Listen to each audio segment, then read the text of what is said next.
We've been talking for the last little bit about peaceful pastures. We've been talking about this year following the shepherd. And we want to talk about peaceful times. And we've been talking up to this point in time. We had the young people do it last week. By the way, fellas, y'all need to get another sermon up. I hear sometime in May would be a good time. Don't look at him, look at me. You can do it. So be working on sermons. And but we had them last week, did a fantastic job. We want them to continue that, and so be working on it. But we want to talk about peaceful pastures as we talk now more about inward. We've been talking about the external for a while. We want to talk about the internal. The story is told it was a mental ward. One of the patients there had been standing for a long time by one of the walls, just standing there. And one of the orderlies went up to him and said, "Are you all right?" "Yes." He said, "But shh." And the patient said, "Listen." So the orderly stood there for a minute and said, "I don't hear a thing." He said, "I know, it's been like that all day long." Well, that's the way life is. It just hums along. All day long, the same, never changes, but then something happens. And lo and behold, we begin to worry. And as we begin to worry, problems creep into our life. And as they creep into our life, our headaches become bigger. Because we're often wondering what in the world is going to happen next. And we often are fretful and get excited about those things that we just are not in control of. And the peace that is within our life is torn down because of the cares and the problems and the worries of this life. And yet, the Bible tells us that we can have peaceful pastures, that we can be at peace. But one of the things that ruins our peace internally is that we call worry or being anxious. It's the idea where one so fixes their mind and their thoughts upon what's happening or what's going on or what could possibly happen. But that's all they think about. We'll see in just a minute there's a difference in forethought and worry, and there's a difference in being concerned and worry. But we're more concerned, if you will, tonight about that which just so overtakes us. That's all we think about, that worry, that problem that's in our life. We're thinking about it as soon as we get up in the morning. We're thinking about it from all day long. It constantly is in front of us. It's constantly in our thoughts and in our thinking. And then as we go to bed, we're thinking about it till finally we drift off to sleep. But then when we wake up the next morning, it's there, and we're worried about it. That's worry. And yet sometimes there are things that truly just overcome us to the point that's all we can think about, and we'll say, "Well, I don't worry, but I sure do give a lot of thought to things."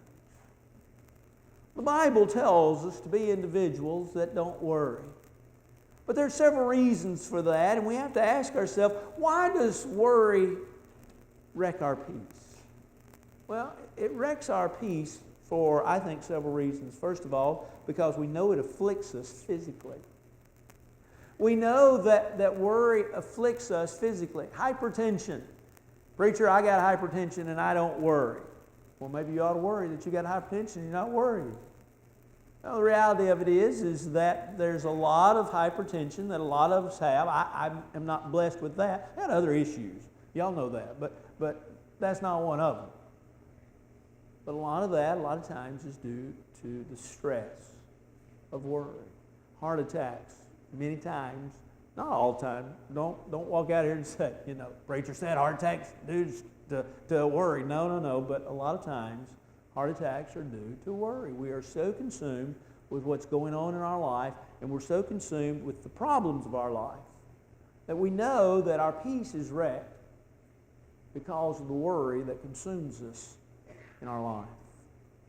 But our peace is wrecked not just from a physical standpoint, but we also know with regards to our relationship with God, that worry wrecks our relationship with God. Be anxious in nothing, Paul said in Philippians 4, verse 6. In other words, don't worry about everything and anything. We realize, Jesus tells us, that when we pray, we have to have faith. And what worry does is worry says, whatever my problem is, whatever my issue is, I'm the one that's going to settle it. I'm the one that's going to figure out what the problem is. And I'm the one that is going to settle my issue and my problem. The reality of it is you're not going to do anything without God. And it wrecks our peace because it's, what am I going to do and how am I going to settle it? How am I going to fix it? Many years ago, over 30 years ago now, there was a lady that I dealt with on a regular basis. That was her issue. Her husband was an elder and then a deacon in the church. Or deacon in the, yeah. He was one of them. He was both of them, actually. But she was so consumed with the idea of, do I pray enough, but do I do enough? Well, admittedly, it takes both. We can't just sit there and pray and not do anything. We can't pray, Lord, send us food, send us something to eat, and then not get out and work. But at the same point in time, too, we have to remember that we have to believe and trust in God. And when we began to worry, we have begun to turn upon self. And what we have done is we have wrecked our relationship with God. We have said it's all about us. It's not about God. And so worry wrecks our peace in that it wrecks our relationship. And then what it does is it causes us to become selfish. It's all about me. And thus we realize or think that we are the center of everything. But yet, Paul said in Philippians 2, verse 3, that we're to do nothing through selfish ambition or deceit. We're not to look on our own things, Paul says, but to look also on the things of others. In other words, we're not to be consumed with self and worry. What do we worry about? What's going to happen to us? What's going to become of us? What's going to do with us? It's us, right? No, preacher, I got you beat. I'm worried about something, but it's not about me. Let me guess. It's about your family. Well, how'd you know? It's you. You know, you usually don't worry about that other fella. It's what's going on in yours house, yours and yours alone. And so we worry. Worry then wrecks our peace because it's selfish. It centers upon self. It centers upon us. It centers upon me. And it forgets God. It divides our attention. Every day, we go and do a multitude of activities, don't we?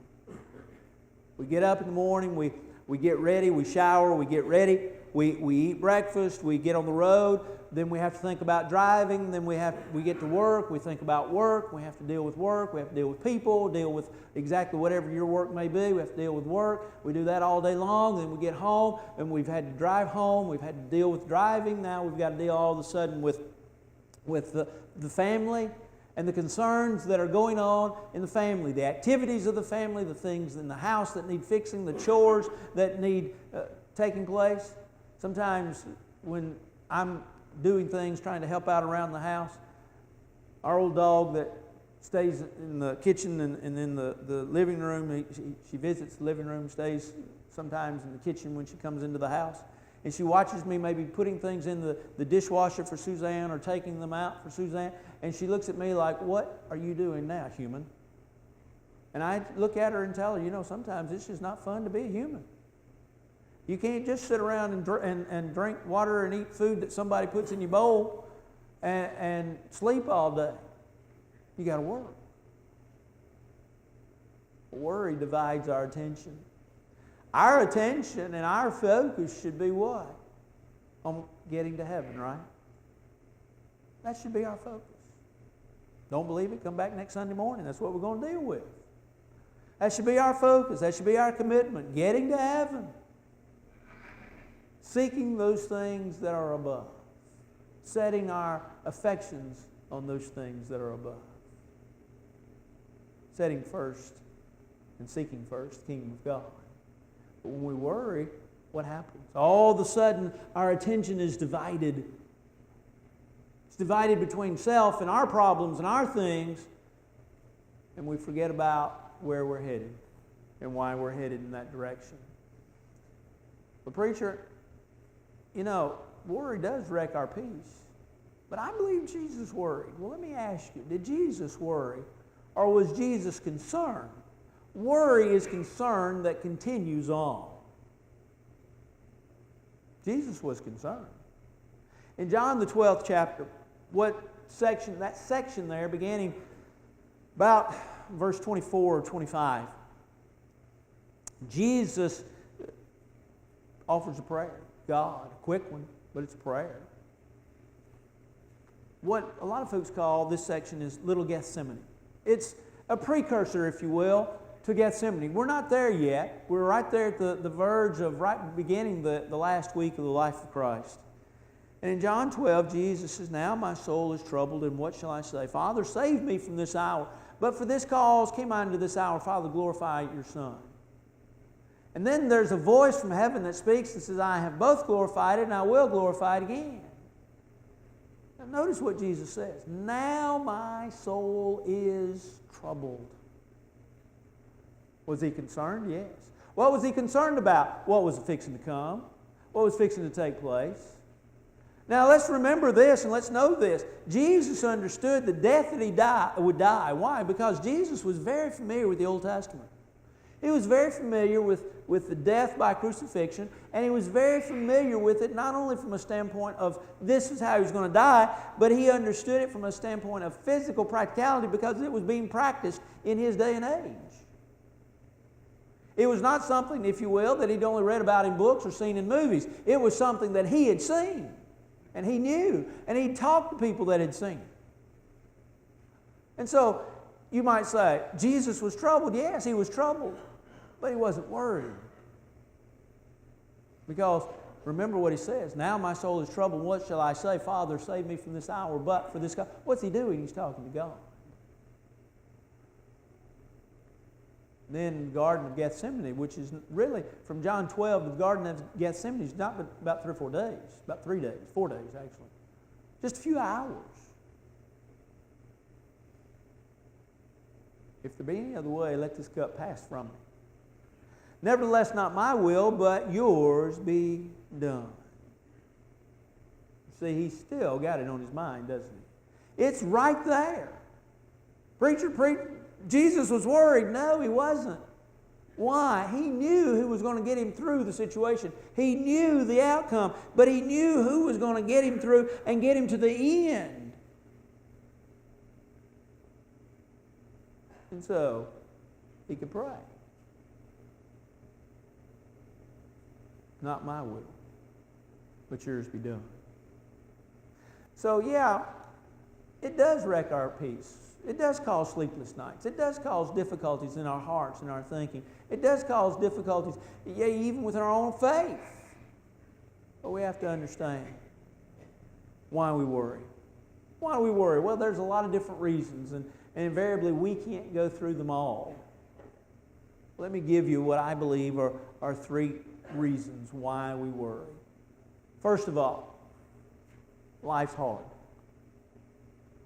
You remember the song? Now, the young people don't remember the song. I know this, and I won't ask for a show of hands, but do you remember the song, "I beg your pardon, I never promised you a rose garden"? Mark Holland even remembers that song. You remember that? Now, I know y'all know. This is way back. But there's a lot of truth to that statement. Life's hard. And if anybody were to ever tell you all, life's easy, life's a piece of cake, don't believe them. They're not telling you the truth. Life is hard. Life's difficult. I think to a degree God promised that in the Garden of Eden, didn't he? Because he told man by the sweat of his brow. Life's difficult. Man, Job said, that is born of woman is but a few days and full of trouble. Job 14, beginning verse 1. He's born in trouble as the sparks fly upward. Job, did I say John? Job 14, 1 and 2. Job 5, verse 7. Job reminds us. Job knew. How did Job know? Go back and read Job chapter 1. Job lost everything, didn't he? Lost everything that was valuable. Lost everything that was precious to him. He lost his children. He lost his livestock. He lost his servants. He lost even his health.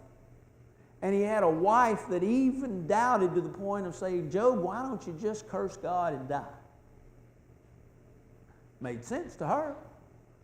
But Job, being, as Job 1:1 says, Job was a good man, an upright man, a man that fears God, a man that stayed away from evil. And Job, in all of this, never tempted God. Job trusted in God. Even though he would write, life's hard, life's difficult. And I believe we worry because it is difficult, it is hard. But it's that hardness that, if you will, shows us and God who we're really dedicated to. If life was easy, if life was simple, would our commitment to God be true? Would it be upstanding? Would it be right? Preacher, no one would know. Only, God would have to judge that in the end, and I would agree with that. But you see, that hardness brings about what God expects of us. Discipline and denial and control as we depend upon Him. And so I believe we worry because life's difficult, life's hard, and it's not easy. There's things to worry about. There's all kinds of things to worry about. You ever thought about it? There's always a job to lose. There's always a bill that needs to be paid. There's always a child that's sick. There's always an appliance at the house that's broken. There's always something that needs glued, that needs fixed. There's always something that needs to be done. And there's a 10% chance of rain today. There's always some problem to worry about. Some of y'all caught that because I saw your smiles. You see, we worry about the 10% chance of rain. 90% we just say, it's going to rain. But 10% we say, oh, yeah. We worry about that. Life's hard. And so we worry. But I think we also worry because we understand the future is uncertain. Do you remember the story we told recently of the little baby that was born and the lady that took it to the sage of the village and asked the sage of the village to tell her what was going to happen to the child? And he looked at the child and he looked at her and he says, I know for certain one thing. And she said, what? What? And he said, he's going to die. That's the certainty we have of life. Now, we also have the certainty that the Lord's going to come again, but we don't know when that's going to come. Life is really uncertain. If we knew how it was going to end, it'd be better, wouldn't it? Isn't that what we think? We think that if we knew how it would end, it would be better. You ever sat through a movie and at the end of hour and a half, 2 hours, you say, that was a pure waste of time? I could have ended that better. Or if it was so poorly written that in 30 minutes of an hour and a half, 2 hour movie, you figure out the end, and you only watch to the end just to see if you were right, and sure enough you were, and then you say, I figured it out 30 minutes into it. We look at life, and we think we need to know it all. We think we need to know all the answers and have all the what-ifs and the might-be's and the could-be's and the should-be's answered. But we worry because we don't know what's going to happen. We don't know what's on the other side of the wall. We don't know what's going to happen the next hour. We don't know what's going to happen the next day. And because we don't know those things, we worry about them because we're so fixed on the fact that we want to know, we want to control, we want to be the one that's in control. And that leads us to the third reason we worry, and that's because we're not in control. If we were in control, it would be this way. If we were in control, it'd be that way. And we like control. We like the idea of control, but we understand that the reality of it is there's no guarantees in life. Yeah, there's the guarantee of dying. We understand that. But there's no guarantees in this life. If you knew when you were 20 what you know today, would you have taken the same path? The reality of it is, you might say, well, yeah, maybe, or no, but yeah, but I just didn't know. I didn't know this, that, or the other. I like it, and with each birthday I understand it more and more, but through the years, through 31, almost 32 years of preaching, I've had folks that had a few more birthdays than I had that would say, preacher, if I'd known I was going to be in this shape when I was younger, I would have taken better care of myself. I understand that. We don't know. But we're not in control of the future. There's a preacher that Suzanne and I, if I'm not mistaken, went to Fred Hardeman with his daughter. Fairly young man, had been where he was for, I think, about 12 years. He was a runner, he was a gospel preacher, very active in the community, and loved dearly. Had gone out for a run one Saturday, if I recall the story correctly, and came home and died. What does that tell you? It tells you don't run. No, it tells you never know. He was a man that was loved, and Suzanne and I, and Ethan was little, we tried out for the place where he had vacated that preaching work some 21, 22 years ago. And that congregation loved him, and loved him dearly. And that was one of the things that the preacher that followed, and I was not the one selected, a good friend of mine was going to have to deal with. You see, they didn't know how they were going to handle tomorrow. What they needed to understand was, they may have not known about tomorrow, but they knew the one that knew about tomorrow. And they knew the one that was going to take care of them tomorrow. And that's God. And so we worry, like I say, we worry about it for a lot of reasons, but I think those are 3 reasons why we worry. But then we have to ask ourselves, okay, there's got to be a resolution to this. There's got to be a solution to this. There's got to be, we got to figure out a way how that we can overcome worry. Now, you got to remember, 40% of the things that you worry about never happen. 30% of the things that you worry about you cannot change. There's only really about 12% of what you worry about, actually 8% of the things you worry about will actually are legitimate worries. 12%, 12%, somebody studied this, now, it wasn't me, but somebody studied this and said 12% of the things you worry about, you know what it is?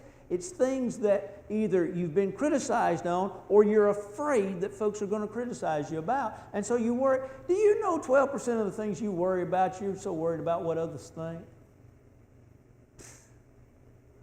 Only 8% of the things you worry about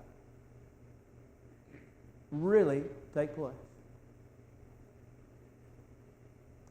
Preacher, I still got to have a solution to it. I've still got to have an answer. I want to be like this guy. I want to sit back and relax every day, and I want to have easy. What do I have to do? First thing is you have to trust God. You have to learn to trust God. You have to learn to rely upon God. In Matthew the 6th chapter, if you have your Bibles with you, just turn to Matthew 6. We'll not take the time to read it. But if you go through and you read beginning in verse 25 following, it's the classic verses that are used with regards to worry. And in Matthew chapter 6, Jesus talks there on the Sermon on the Mount in this great subject. He talks about worry, he talks about the difficulties of life, and he says, do not worry. Beginning in verse 25. Do not worry about your life, what you'll eat, what you'll drink, nor for your body what you'll put on. And then he goes on to say, is not life more than food and the body more than clothing? Look at the birds of the air. They neither sow nor reap nor gather in the barns. And yet he says, your heavenly Father feeds them. Aren't you of more value than they? Did you catch there what he said? In verse 25, here's what he said. Don't worry. Don't worry. Whatever it is, food, clothing, shelter, don't worry about it. God's going to take care of it. And then verse 26, he says, look, why the birds, they don't go out and plant gardens. They don't go out and plant crops. And yet God feeds them. God's good. God's gracious. God watches over you.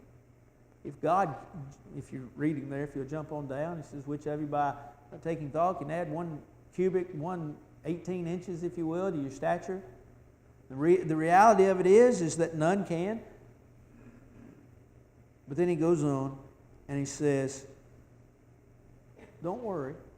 Don't worry about what you'll eat or what you'll drink. God so clothed the grass of the field, which today is, tomorrow is cut down and thrown into the oven. God will take care of it. God's good. God's gracious. God's kind. He even says if you are a warrior, O ye of little faith. Verse 30. What do we have to learn to do? We have to learn to trust in God. You know, when you stop and think about it, God's taken all the loads off of you in life, hasn't He? He's not told you how it's going to finish, so you don't have to worry about how it's going to finish. He's also said, look, I'm going to take care of you. You know really what we worry about? The degree to which we'll be taken care of, right? It's not that we'll be taken care of, it's the degree to which we'll be taken care of. I'm already concerned about where Ethan's going to put me when I get older.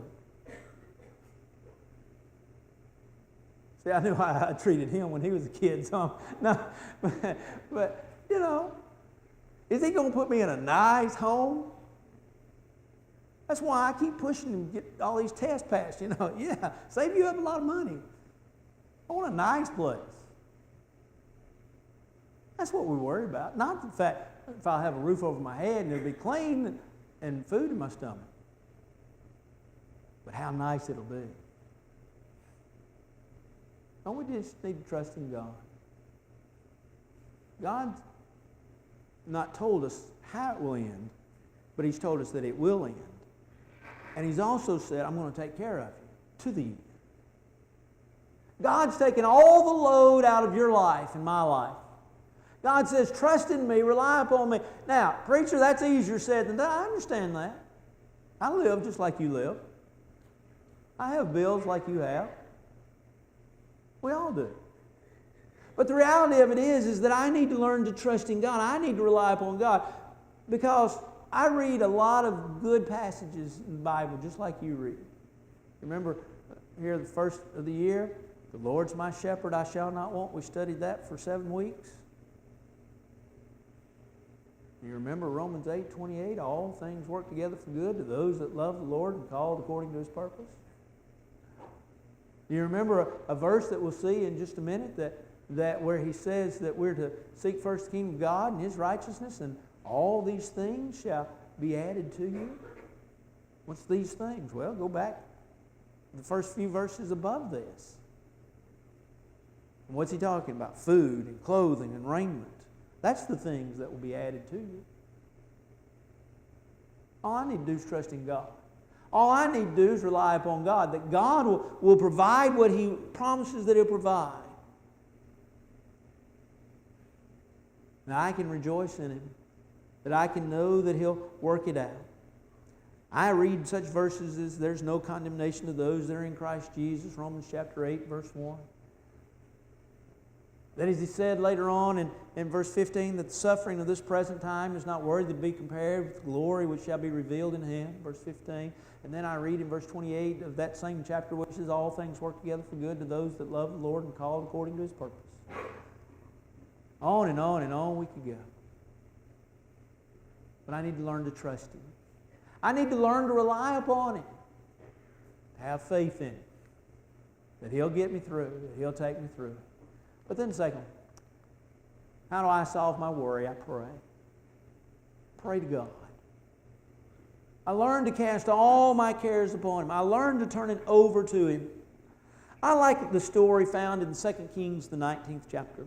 It's a great story there of a man by the name of Hezekiah, the Assyrian king. Go back actually to the 18th chapter in 2 Kings, and you find this story beginning. Assyria was coming, and they were coming with vengeance. They were taking over the world. They were sort of like Sherman over the South. You know, they were just wiping out everybody and everything and claiming everybody and every land for themselves, all the land for themselves. In the 18th chapter, they basically, some of them said, and the Assyrian king said, don't listen to Hezekiah. And not only don't listen to Hezekiah, but don't listen to the fact that he's going to say, trust in God and follow him and follow Hezekiah. Don't listen to any of that baloney. Because we're coming to get you. You get over into the 19th chapter and you see a man by the name of Isaiah. Yeah, the same Isaiah the prophet, that you read that whole book of his later on. Now Isaiah comes to Hezekiah and he says, Hezekiah, he says, they're coming. God's told me to tell you, they're coming. And Hezekiah, hearing the words of the prophet, goes in. And he lays his heart open to God. Hezekiah is not only concerned about himself, he's concerned about his people. He's concerned about Israel. He's concerned about God's people. He's concerned about what's going to happen. And so what does he do? He simply bows his head as he bows his knee and he prays to God. God, you've taken care of us. You've always watched over us. You've always been good. And He carries you back through a little bit of history. It's a great story. It makes a lot of great sermons. Fellas, there's your sum. 2 Kings 18 and 19. Work on that.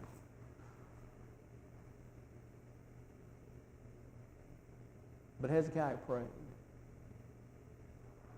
A man one time went to his wife.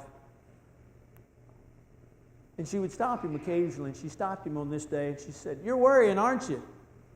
And he said, uh-huh.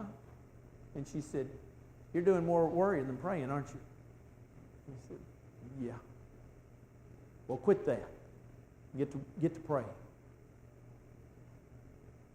We need to learn to turn it over to God.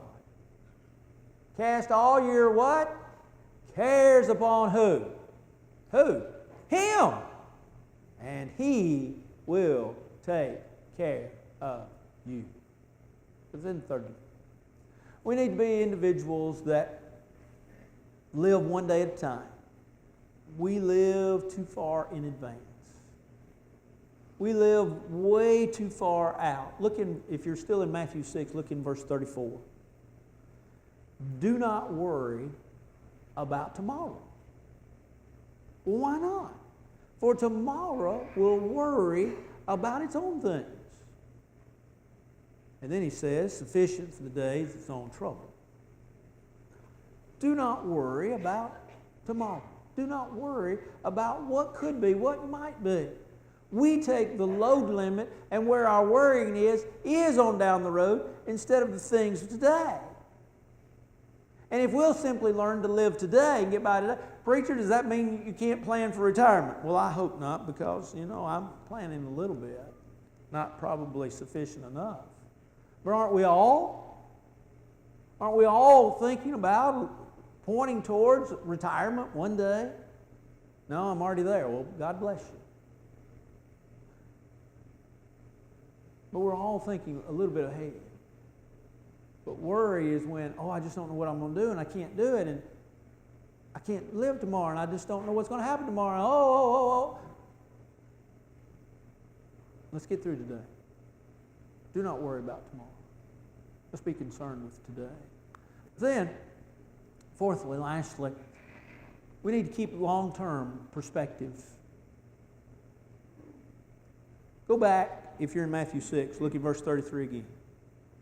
Seek first the kingdom of God and His righteousness. We need a long-term perspective. What is important?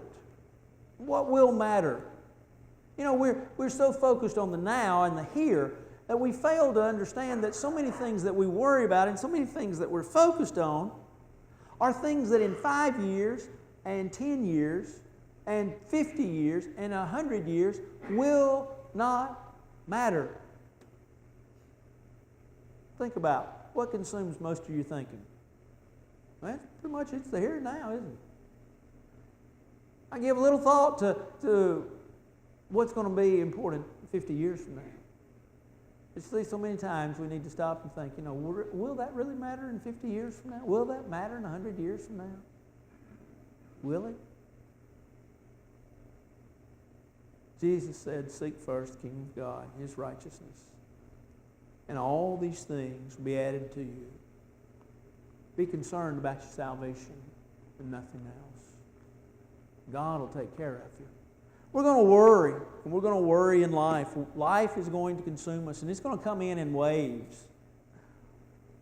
But you know, if you think about that analogy right there, of that picture that you're looking at, when the tide comes in, the wave comes in, what's going to happen to that word that's written in the sand? It's going to be gone, isn't it? The wave will wipe it away.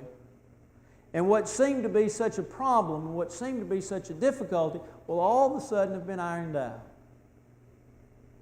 It's washed away. I know it's not easy to just simply pull back and to trust in God.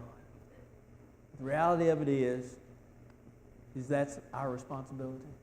Not to worry, but to honor God and to follow His will. And we can have peaceful pastures. This evening, if you're not a New Testament child of God, you need to believe Jesus is the Christ, the Son of God. Change the direction of your life as you confess that you believe Jesus to be the Son of God. If you need to be baptized into Jesus Christ so that the sins in your life are washed away by the blood of Christ and the grace of God. As we bury you into that watery grave called baptism so that those sins are washed away. Or if you're a child of God, that has let the problems and the cares, the concerns of this world choke you out and choke out God in your life. You're not living like you should. You need prayers of the church. Won't you come? Why together we stand and sing?